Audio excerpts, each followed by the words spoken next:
नमस्कार दोस्तों, स्वागत है आपका ग्राइंडिंग सक्सेस चैनल पर। दोस्तों, आज इस वीडियो में हम भारतीय नागरिक सुरक्षा संहिता यानी बीएनएसएस से संबंधित कुछ महत्वपूर्ण एमसीक्यूज करेंगे। दोस्तों, इस वीडियो में आपको जो मैंने पहले 3 चैप्टर कराए हैं बीएनएसएस के, उससे संबंधित आपको इसमें प्रश्न मिलेंगे। ठीक है, तो दोस्तों इसमें सबसे पहला प्रश्न है भारतीय नागरिक सुरक्षा संहिता 2023 कब लागू हुआ था। तो जो भारतीय नागरिक सुरक्षा संहिता है बीएनएसएस, यह कब से लागू हुई थी। इसमें ऑप्शन दिए गए 26 जनवरी 2024, 1 जुलाई 2023, 1 अगस्त 2024 या 1 जुलाई 2024। तो दोस्तों इसका जो राइट आंसर हो जाएगा वो हो जाएगा ऑप्शन नंबर डी, 1 जुलाई 2024 को 1 जुलाई 2024 को बीएनएसएस भारतीय नागरिक सुरक्षा संहिता लागू हुई थी। ठीक है, नेक्स्ट है दोस्तों इसमें दूसरा है इसमें भारतीय नागरिक सुरक्षा संहिता 2023 किसे रिप्लेस करता है यानी किसे प्रतिस्थापित करता है। ठीक है, रिप्लेस को प्रतिस्थापित कहेंगे तो भारतीय नागरिक सुरक्षा संहिता यानी जो बीएनएसएस है भारतीय नागरिक सुरक्षा संहिता, इसने किसको रिप्लेस किया है। तो इसमें ऑप्शन दिए गए हैं आईपीसी, सीपीसी, एविडेंस एक्ट या सीआरपीसी। तो दोस्तों इसका जो राइट आंसर हो जाएगा वो हो जाएगा option number D, BNSS CrPC को, जो क्रिमिनल प्रोसीजर कोड है, इसको रिप्लेस किया है, इसको प्रतिस्थापित किया है। ठीक है, जैसे दोस्तों आईपीसी है, आईपीसी को बीएनएस ने प्रतिस्थापित किया है, यानी अब आईपीसी की जगह बीएनएस आ गया यानी भारतीय न्याय संहिता। वैसे ही भारतीय नागरिक सुरक्षा संहिता जो बीएनएसएस है, इसने सीआरपीसी की यानी क्रिमिनल प्रोसीजर जो कोड है, जो पहले सीआरपीसी चलता था, अब उसके स्थान पर बीएनएसएस चलता है। ठीक है, नेक्स्ट है दोस्तों इसमें भारतीय नागरिक सुरक्षा संहिता 2023 की कौन सी धारा में श्रव्य दृश्य इलेक्ट्रॉनिक साधन को परिभाषित किया गया है। तो बीएनएसएस यानी भारतीय नागरिक सुरक्षा संहिता की कौन सी धारा में जो श्रव्य दृश्य इलेक्ट्रॉनिक साधन है, जिसे बोलते हैं दोस्तों ऑडियो वीडियो इलेक्ट्रॉनिक मीन्स। ठीक है, इसे इंग्लिश में बोलेंगे ऑडियो वीडियो इलेक्ट्रॉनिक मीन्स। तो श्रव्य दृश्य इलेक्ट्रॉनिक साधन को बीएनएसएस यानी भारतीय नागरिक सुरक्षा संहिता की कौन सी धारा में परिभाषित किया गया। ठीक है, इसमें ऑप्शन दिए गए हैं धारा 2A, धारा 2C, धारा 2F या धारा 2 की उपधारा 1 के खंड ए में। तो दोस्तों इसका जो राइट आंसर हो जाएगा वो हो जाएगा ऑप्शन नंबर डी, बीएनएसएस की धारा 2 की उपधारा 1 के खंड ए में ऑडियो वीडियो इलेक्ट्रॉनिक मीन्स यानी श्रव्य दृश्य इलेक्ट्रॉनिक साधन को परिभाषित किया गया है। ठीक है, नेक्स्ट क्वेश्चन है दोस्तों, नेक्स्ट है भारतीय नागरिक सुरक्षा संहिता 2023 की कौन सी धारा में जांच यानी इंक्वायरी को परिभाषित किया गया है। तो जो जांच शब्द है जिसे इंग्लिश में बोलते हैं इंक्वायरी, इसको बीएनएसएस में कौन सी धारा के अंतर्गत बताया गया है। तो इसमें ऑप्शन दिए गए धारा 2 की उपधारा 1 के खंड आई में या धारा 2 के खंड आई में या धारा 2I में या धारा 2 की उपधारा 1 के खंड के में। तो दोस्तों इसका जो राइट आंसर हो जाएगा वो हो जाएगा ऑप्शन नंबर डी, बीएनएसएस की धारा 2 की उपधारा 1 के खंड के में जांच शब्द को परिभाषित किया गया है यानी इंक्वायरी को परिभाषित किया गया है। ठीक है, नेक्स्ट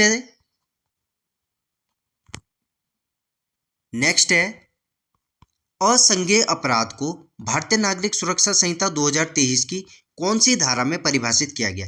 तो जो असंज्ञेय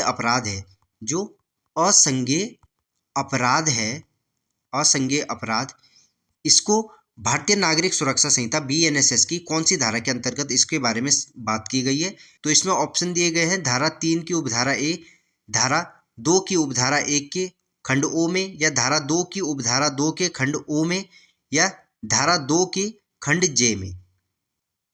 तो दोस्तों इसका जो राइट आंसर हो जाएगा वो हो जाएगा ऑप्शन नंबर बी, बीएनएसएस की धारा 2 की उपधारा 1 के खंड ओ में असंज्ञेय अपराध यानी जिसे बोलते हैं दोस्तों इंग्लिश में नॉन कॉग्निजिबल ऑफेंस को परिभाषित किया गया।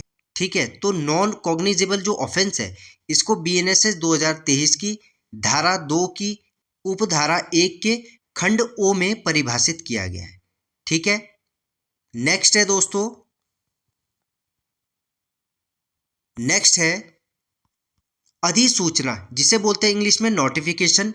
इसको भारतीय नागरिक सुरक्षा संहिता 2023 की कौन सी धारा में परिभाषित किया गया है? तो जो अधिसूचना शब्द है, जो अधिसूचना शब्द है जिसे इंग्लिश में बोलते हैं दोस्तों नोटिफिकेशन, इसको बीएनएसएस के अंतर्गत कौन सी धारा में इसके संबंध में बात की गई है? तो इसमें ऑप्शन दिए गए धारा 2 की उपधारा 1 में, धारा 2 की उपधारा 1 की खंड पी में, धारा 2 की उपधारा 1 के खंड क्यू में, या धारा 2 की खंड टी में। तो दोस्तों इसका जो राइट आंसर हो जाएगा वो हो जाएगा ऑप्शन नंबर बी, बीएनएसएस की धारा 2 की उपधारा 1 के खंड पी में अधिसूचना यानी नोटिफिकेशन शब्द को परिभाषित किया गया है। बीएनएसएस की धारा 2 की उपधारा 1 के खंड पी में नोटिफिकेशन को परिभाषित किया गया है। ठीक है, नेक्स्ट क्वेश्चन है, नेक्स्ट है भारतीय नागरिक सुरक्षा संहिता बीएनएसएस में कौन सी धारा के अंतर्गत दंड न्यायालयों के वर्गों के संबंध में बात की गई है? तो बीएनएसएस भारतीय नागरिक सुरक्षा संहिता के अंतर्गत कौन सी धारा में जो दंड न्यायालय हैं इनको इनके वर्गों के संबंध में बात की गई है, इनके वर्गों के संबंध में बात की गई है? तो इसमें ऑप्शन दिए गए धारा 4, धारा 5, धारा 6 या धारा 7। तो दोस्तों इसका जो राइट आंसर हो जाएगा वो हो जाएगा ऑप्शन नंबर सी, बीएनएसएस की धारा 6 में दंड न्यायालयों के वर्गों के संबंध में बात की गई है। ठीक है दोस्तों, मैंने आपको अपनी ये वीडियो में भी पढ़ाया था दंड न्यायालयों के वर्गों के संबंध में बात, जो कि अध्याय 2 यानी चैप्टर 2 में दिया गया है। यदि आपने अभी तक उस वीडियो को नहीं देखा है तो आई बटन पे उसका लिंक है, आप वहां से जाके उसको देख सकते हैं। ठीक है, तो दोस्तों इसका जो राइट आंसर हो जाएगा वो हो जाएगा ऑप्शन नंबर सी, जिसमें धारा 6 में दंड न्यायालयों के वर्गों के संबंध में बात की गई है, यानी classes of criminal courts. Next question है, नेक्स्ट है भारतीय नागरिक सुरक्षा संहिता के अंतर्गत सेशन न्यायालय में एक न्यायाधीश पीठासीन होगा जो नियुक्त किया जाएगा। तो जो बीएनएसएस है इसके अंतर्गत जो सेशन न्यायालय होंगे, इनमें एक न्यायाधीश पीठासीन होगा जो नियुक्त किया जाएगा। जो किसके द्वारा नियुक्त किया जाएगा? केंद्र सरकार द्वारा, सुप्रीम कोर्ट द्वारा, उच्च न्यायालय द्वारा या मुख्यमंत्री द्वारा। तो दोस्तों इसका जो राइट आंसर हो जाएगा वो हो जाएगा ऑप्शन नंबर सी, उच्च न्यायालय द्वारा, यानी हाई कोर्ट द्वारा सेशन न्यायालय में एक न्यायाधीश पीठासीन होगा जो हाई कोर्ट द्वारा अपॉइंट किया जाएगा, उसे नियुक्त किया जाएगा।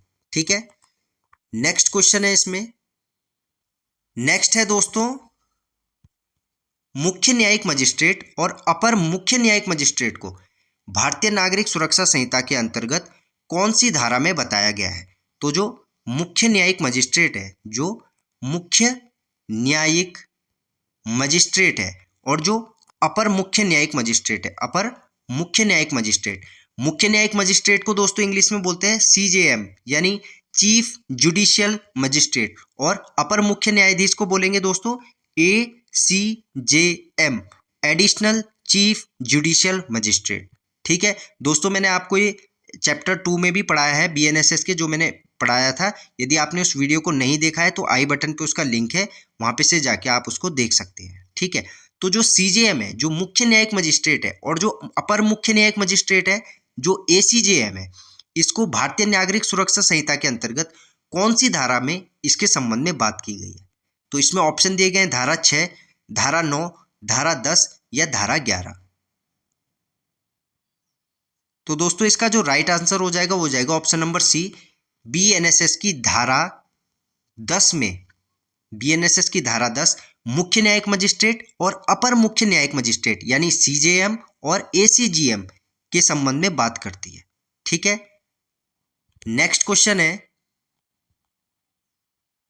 नेक्स्ट है दोस्तों, भारतीय नागरिक सुरक्षा संहिता की धारा 11 के अंतर्गत किसके संबंध में बात की गई है? तो जो बीएनएसएस की धारा 11 है, जो बीएनएसएस की धारा 11 है, इसमें किसके संबंध में बात की गई है? तो इसमें ऑप्शन दिए गए हैं, सेशन न्यायालय यानी सेशंस कोर्ट, प्रादेशिक खंड यानी टेरिटोरियल डिविजन्स, न्यायिक मजिस्ट्रेटों के न्यायालय यानी कोर्ट्स ऑफ जुडिशियल मजिस्ट्रेट, और विशेष न्यायिक मजिस्ट्रेट यानी स्पेशल जुडिशियल मजिस्ट्रेट्स। तो दोस्तों इन ऑप्शंस में से किसके बारे में धारा 11 के अंतर्गत बात की गई है? तो दोस्तों इसका जो राइट आंसर हो जाएगा वो हो जाएगा ऑप्शन नंबर डी, विशेष न्यायिक मजिस्ट्रेट यानी स्पेशल जुडिशियल मजिस्ट्रेट। जो बीएनएसएस की धारा 11 है, यह विशेष न्यायिक मजिस्ट्रेट यानी स्पेशल जुडिशियल मजिस्ट्रेट के संबंध में बात करती है। ठीक है, नेक्स्ट क्वेश्चन है, नेक्स्ट है दोस्तों, इसमें कार्यपालक मजिस्ट्रेट के संबंध में भारतीय नागरिक सुरक्षा संहिता के अंतर्गत कौन सी धारा में बताया गया है? तो जो कार्यपालक मजिस्ट्रेट है, जो कार्यपालक मजिस्ट्रेट है, जिसे इंग्लिश में कहते हैं दोस्तों एग्जीक्यूटिव मजिस्ट्रेट्स, इसके संबंध में बीएनएसएस में कौन सी धारा के अंतर्गत बात की गई है? तो इसमें ऑप्शन दिए गए हैं धारा 14, धारा 15, धारा 16 या धारा 17।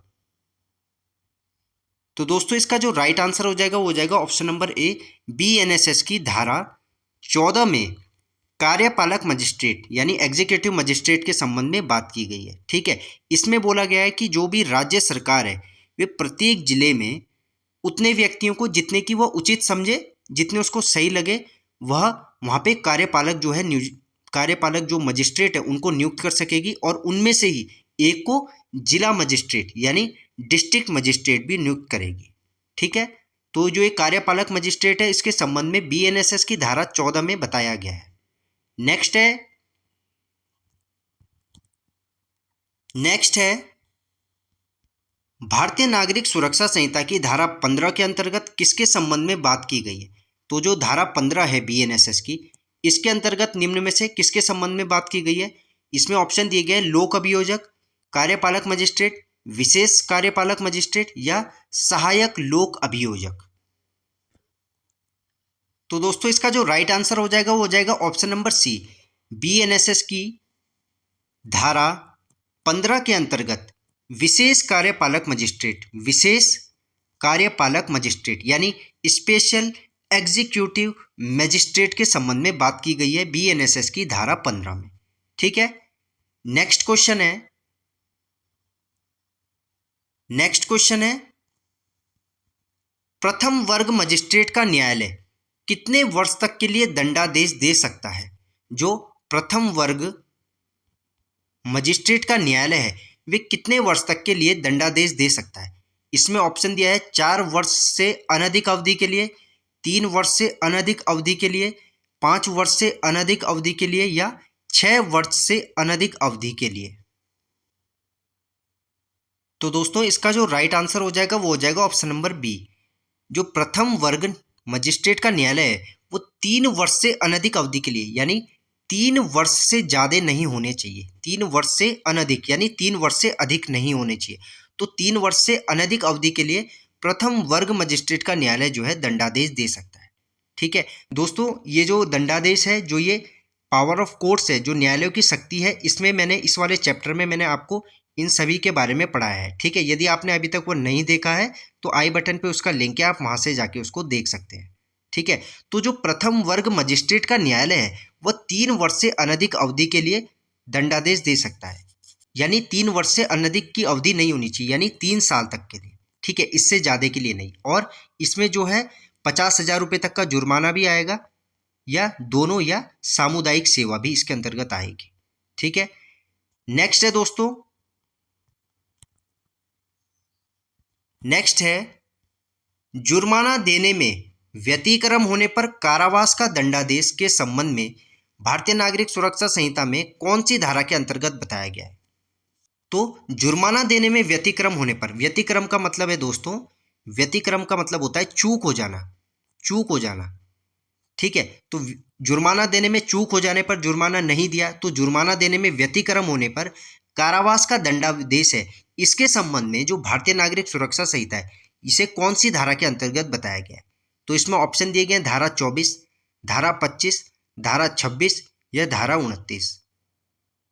तो दोस्तों इसका जो राइट आंसर हो जाएगा ऑप्शन नंबर ए, बीएनएसएस की धारा 24 में, बीएनएसएस की धारा 24 में जुर्माना देने में व्यतिक्रम होने पर कारावास के दंडादेश के संबंध में बात की गई है। ठीक है, नेक्स्ट है अभियोजन निदेशालय को भारतीय नागरिक सुरक्षा संहिता के अंतर्गत कौन सी धारा में बताया गया है? तो अभियोजन निदेशालय, जिसे इंग्लिश में बोलते हैं डायरेक्टरेट ऑफ प्रोसिक्यूशन, तो जो अभियोजन निदेशालय है, जो डायरेक्टरेट ऑफ प्रोसिक्यूशन है, इसे भारतीय नागरिक सुरक्षा संहिता के अंतर्गत कौन सी धारा में इसके संबंध में बात की गई है? तो इसमें ऑप्शन दिए गए धारा 17, धारा 16, धारा 20 या धारा 27। तो दोस्तों इसका जो राइट आंसर हो जाएगा ऑप्शन नंबर सी, धारा 20 में, बीएनएसएस की धारा 20 में अभियोजन निदेशालय यानी डायरेक्टरेट ऑफ प्रोसिक्यूशन के संबंध में बात की गई है। ठीक है, तो दोस्तों ये थे भारतीय नागरिक सुरक्षा संहिता से संबंधित कुछ महत्वपूर्ण एमसीक्यूज जो मैंने आपको 3 अध्याय पढ़ाए हैं, 3 चैप्टर पढ़ाए हैं बीएनएसएस के, उनसे संबंधित दोस्तों इस वीडियो में महत्वपूर्ण एमसीक्यूज बताए गए हैं। ठीक है, मिलते हैं दोस्तों आपसे ऐसी ही एक और वीडियो में एक नए टॉपिक के साथ। धन्यवाद।